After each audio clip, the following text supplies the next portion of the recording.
The Condor, an Angus Monroe short story by K.R. Carter. Chapter 1. How this hasn't hit social media yet is unbelievable. I know, Pete, it was just our fault using that girl. Damn it, Clark, how were we supposed to know the murdered girl's sister was going to arrange to meet Petrov for the pickup this time? Pete Conrad, senior investigator with the FBI, paced angrily back and forth in the safe house where they held Petrov. The real Petrov, soldier of fortune and master assassin. Clark, the junior agent on the case, pulled nervously on the e-cigarette in his left hand. As he released a puff of white vapor, he anxiously said, "Pete, we just lost Angus. Now the whole case is about to be flushed down the can." Ruby walked into the room with the belt still wrapped around her upper arm. "So that's it? No fucking? No videos? I don't even take off my top?" She wiggled her rear end in mock sensuality and lifted up her surgically enhanced bust, removing the belt from her left arm and tucking the syringe back into the little black kit it came from. The lean but muscular man in the chair by the TV in the penthouse hotel room just grunted as he closed a slim black briefcase in his lap. "Will you feel you earn this?" He tossed a large roll of US dollars to Ruby, who was now adjusting the very short skirt on her very nicely proportioned hips. She caught the roll and shot the man her best innocent schoolgirl look. The man continued, "If I let you come over here and put those sweet little lips to work." "Ooh yeah, that's more like it, handsome. I was thinking you just couldn't. You know, just wanted me to snag that case from the shitty diner shitter." Completely without class, she giggled at her own joke. "Come and get it, little girl," the man said as he played with the zipper on his tailored black silk slacks. "Now sit back and let Ruby thank you." As she kneeled in front of his reclined form, she grabbed the zipper in her teeth. The man sat back and with his right hand reached over to the end table and grabbed the belt that just moments ago hung from the petite escort's arm as she shot up. As Ruby got the zipper down, she went to look up at him. Ruby found that they always loved for her to make eye contact just before she plied her trade to them. As her eyes met his, she noticed that his eyes were cold and without emotion. They were dead, she thought, and a moment later hers were too. Dead, and with a $500 belt wrapped neatly, suffocatingly, around her now crushed neck. Chapter 3.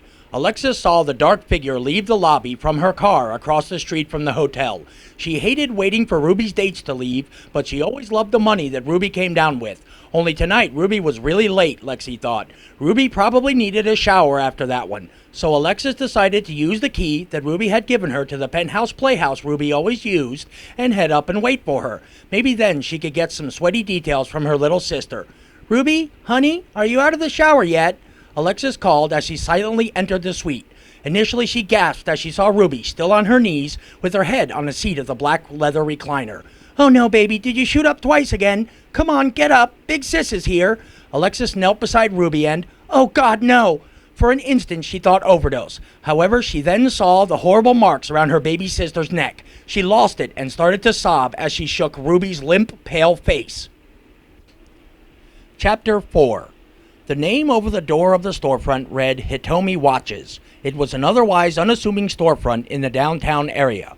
Behind the counter stood a tallish, blonde-haired man in his early 30s. "Mic check, Agent Monroe to Nest. Do you read me, Nest?" Outside, across the street, in a van marked Richard's Catering, a balding man of around 45 years of age climbed out of the passenger seat and crouched over as he entered the rear of the van. "I read you, Tiger. This is Nest. Monroe, do you have the timers we recovered?" The back of the van was crowded with all manners of surveillance equipment. "Roger, Pete. I have all three we secured in a raid last week. Do you have any clues on who this Condor is that's supposed to be picking them up?" "Nothing that wasn't in the briefing. White, male, late 20s, early 30s, who walks with a limp and is the most wanted assassin on Interpol's watch list." "Roger, Nest. I'm settling in for the long haul." As time passed, both men went about their surveillance work. "Tiger to Nest, that was the third unrelated customer today, and still no sign of the Condor." "Tiger, we have another white male, proper age range, heading towards you. Doesn't look like this is the one either. This one's escorting a young girl." "Nest, it can't be Condor, as he's not reported to have any family connections." "Tiger out. They're coming in." Into the shop walked the pair. The man had dark hair, was in his late 20s, was well dressed in a dark suit, tan shirt, and with wingtip shoes. The girl was mid-teens, alert-looking, with large green eyes, wearing a purple hoodie and mid-length skirt. "Hello, sir," Monroe said. "Welcome to Hitomi's Watches, for the time of your life." The man nodded at Monroe and patted the girl on the shoulder and said to her, "Okay, kitten, you see anything you might like?" The girl smiled back at him and knelt down by the center display and carefully looked at the display of many styles of watch-related items. Is there anything in particular the young lady would like to see? The man glanced at the door and then spoke to Monroe in a low but decisive voice. I promised the young lady her choice. I see. Well, you came to the right place, said Monroe. Oh, can I have that one? The girl pointed to a pendant clock on a thin gold chain, meant to be worn around the neck. A good choice, miss. Let me show it to you. Monroe opened the rear of the display and deftly picked up the pendant, holding it out for the young lady. A nice choice. It's in the Victorian steampunk style. Do you like it, kitten? The man tipped his thin-rimmed glasses and smiled at her. Oh, I just love it. Then we'll take it. No need for a box. I think she'd like to wear it out. Oh, thank you so much. The girl's smile beamed brightly as a reflection of the sun in a clear mountain lake. After exchanging the money, the man paid cash, the girl waved at them both and headed out, alone. Pete, outside in the van, glanced over at the shop. The young girl practically floated out the door and headed down the sidewalk. Pete did a double take as he noticed the girl was now alone. Quickly, he placed the headset on his head and hit the record button on the machine in front of him. Monroe stood looking at the man as he did not follow the girl out. The man just stood there looking Monroe over, up and down. As the door shut behind her, Monroe tilted his head slightly and asked, The Condor, I presume? Indeed. Do you have the items? Yes, 2 for... He paused and then said, Please follow me to the back. The man, Condor, slowly walked behind the counter, and Monroe parted the curtain in the doorway, and they both entered the back room. It was a smallish office area, and as Monroe went behind the desk and sat down, 2 for explosive and 1 for incendiary. The incendiary, is it analog or digital? Analog, came the response. Good, the man said. Easier to detect digital. Let me see it. Monroe pulled out the top drawer on the right side of the desk, and when it was open, he reached in and depressed a small button on the inside top of the drawer. The drawer slid out another 6 inches and revealed 3 crock-like devices, 2 analog and 1 digital. Monroe removed the smaller analog device and placed it on top of the desk. That might work. Let me look at it. The man picked up the timer and looked at it, turned it over and studied the back. He walked around the desk and pulled the curtain back, allowing a bright beam of afternoon light into the office. Well, it seems solid enough. He walked into the front of the store, still examining the timer. Monroe took advantage of the man's absence to touch his ear and softly spoke into the mic he wore just inside the collar of his shirt. You getting this, Pete? We got the Condor in the store. 10-4, Tiger, was the response.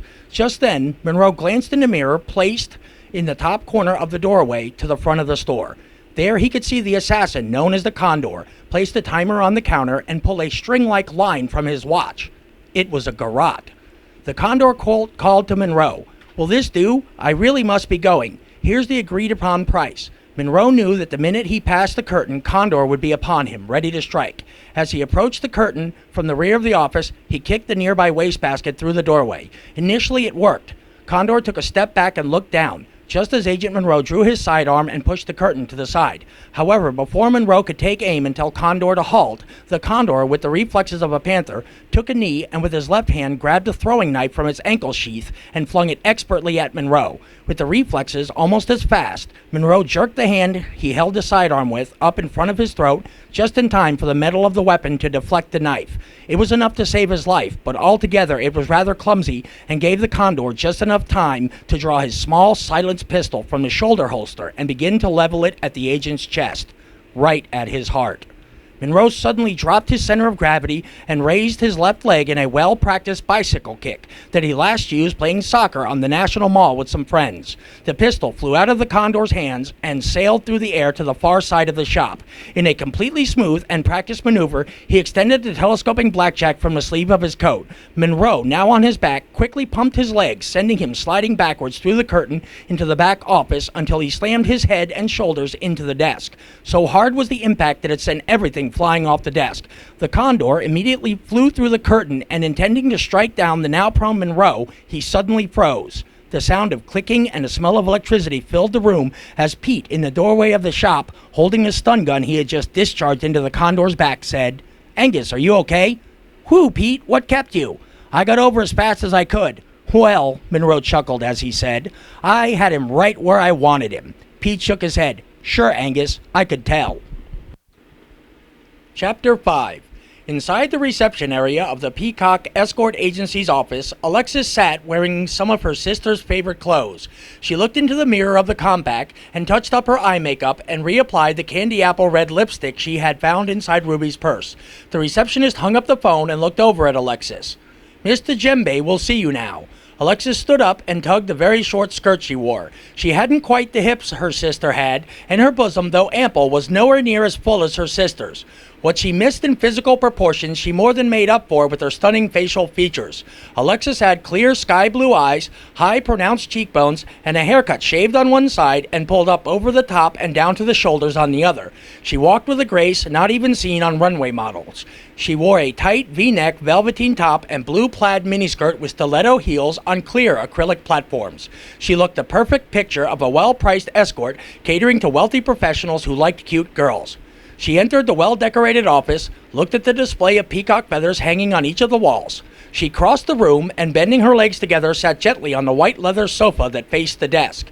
The lady behind the desk was a matronly woman with silver hair shaped into an almost beehive hairdo that would have seemed more at home in the 1950s. The lady had clear features, was about 50 to 55 years old, and wore strong-looking wire-frame spectacles. I understand that you're Ruby's older sister. The woman spoke slowly and looked Alexis over with her hawk-like eyes. She continued, Ruby's a good girl and a capable escort, and I understand you're looking to join our little flock? As she spoke, the older lady glanced at the feathers displayed around the room.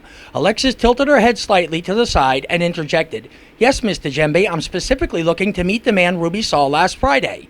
Mr. Djembe fixed her gaze upon Alexis. We don't normally accommodate the wishes of our girls. We let the clients choose. Oh, but Ruby spoke so highly of him. Tall, dark, and just a killer in bed.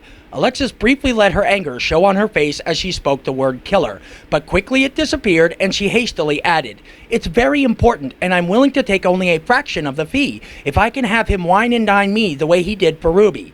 Well, that does sound fair.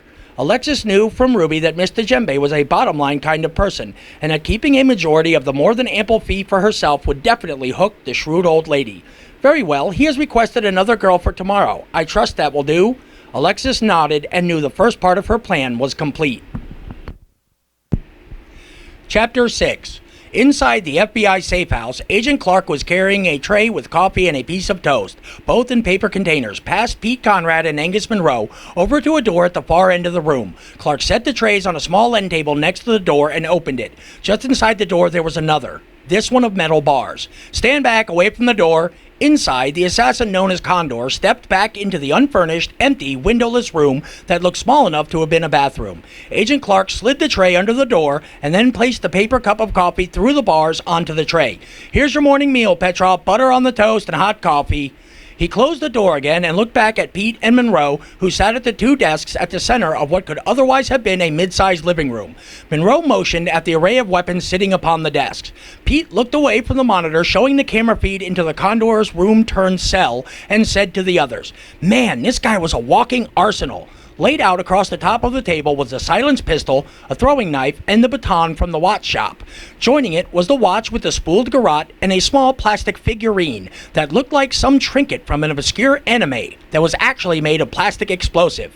Also on the desk were Petrov's shoes, each one concealing two razor-sharp blades, one extending from the toe and the other from the shoe's heel. There was also a set of German-made thumb cuffs that folded neatly into a size that was easily concealed in the wallet. The wallet itself held a small canister that, when opened properly, discharged what was presumably a poison gas. There was a pen with a small button on the side that, when depressed, emitted a brilliant flash capable of overloading the optic nerves of several victims, rendering them temporarily blinded. Monroe held the Condor's cell phone, which none of the agents could activate. Pete, said Monroe, we need to figure this phone out. Today's the day he's set to receive his target info and partial payment. I know, Pete responded. He hasn't said a word, and we're on a tight deadline. He was set to leave the country day after tomorrow, just as soon as the job was complete, and we still don't know anything about the target. Run over what we do know, Monroe asked, and Pete responded. Well, we know he uses dead drops to get his intel and pay for his jobs. Yeah, dead drops he always has a call girl pick up. Pete got a very grim look as he finished. Call girls he always disposes of after they give the info to him. Just then, the cell phone rang and Monroe looked at it saying, We're in luck. Seems he never figured on anyone else answering his phone. It's set up for one-touch answering. Monroe touched the answer key and put the phone on speaker. The voice on the phone simply said in a computerized voice, Do you have the time? Pete looked at his own watch and held out his arm for Monroe to see that it read 9:21 a.m. However, Monroe, in a moment's inspiration, picked up and looked at the Condor's watch. He responded, It's 12 past midnight. The voice on the phone responded, and still in a computerized voice, Condor, the package will be waiting at the National Memorial Garden Cemetery, behind the gravestone of Mr. Ashton. Mr. William Ashton, died 1981. The case will remain there for only 22 minutes, starting at 11 a.m. this morning. The caller then disconnected. "We got it!" exclaimed Pete. "Now to call the escort agency's number we found in Petrov's wallet." Chapter 7. Miss Djembe answered the phone and told the caller that the requested girl would meet him outside the Korean cafe on M Street, just as the last time, and in 45 minutes. She hung up and then pressing the intercom button on the desk. "Jane, call Miss Alexis and have her meet the client." Chapter 8. Alexis was 5 minutes early. She was anxious and wouldn't have missed this for all the money in the world. She patted the side of her black leather purse and was reassured by the weight of the 9mm Smith & Wesson inside. She tried not to look nervous as she stood in front of the cafe wearing a black pleated miniskirt over black stockings and 6-inch stiletto heels. Her black silk top was little more than a breast covering that tied both around her back and around her neck. The car pulled up out front. It was an obvious rental, a black sedan. Alexis walked over and asked, "You looking for a peacock?" The man behind the wheel just nodded. He wore a black tailored suit, black fedora, and dark sunglasses. He unlocked the door and Alexis climbed in. "Where we headed, sexy?" she asked in her best innocent girl voice. The response came, "A cemetery out in the suburbs." "Okay, that's a weird place for a tryst." "This isn't a tryst. I need you to pick up a package there. Quiet until then." Alexis didn't respond. Was this really the guy? Could she actually go through with this? Would he try to kill her too? A million questions floated in her head. To reassure herself, she reached into her purse and just slid the black painted nail of her finger back and forth over the barrel of her gun. Chapter 9. 20 minutes later, they were at the Memorial Garden Cemetery and they drove inside. Earlier, Monroe had looked up the particular grave he was going to send the girl to. The grave of Mr. Bill Ashton. He thought, surely the client will be watching. He had to stay in character and get the package just as the Condor would have. "Miss, you're going out there. It's the 15th row, third headstone from the left, just in front of the willow tree. There's going to be a briefcase behind the stone marked Mr. Ashton. Get it and return. Understand?" "Yes, doll," Alexis answered. "Then we go back to your place? Get the case and return. Now." Alexis got out of the car, tugged at her skirt, and tried to use her best hip wiggle as she walked towards the willow tree. She grabbed the case and returned, all within 5 minutes. When she returned to the black sedan, "Here you go, hun. Quiet. We're going back to the hotel, and then you'll get paid." They drove in silence back to the city, got to the Grand Hotel, pulled up out front, and when they arrived, Monroe handed the keys to the valet and said, "Park it close. We'll need it again in 45 minutes. As Alexis listened to him, she thought, "No, you won't, asshole." Monroe, unsure whether or not he was still under surveillance by the client, took Alexis's arm and led her inside and up to the penthouse. When they arrived at the penthouse, Monroe set the case on the table, crossed the room, and sat in the recliner. "Okay, handsome, let me go to the girls' room and get ready." Alexis slipped into the bathroom, closed the door behind her. Inside, she steeled herself for what was to come.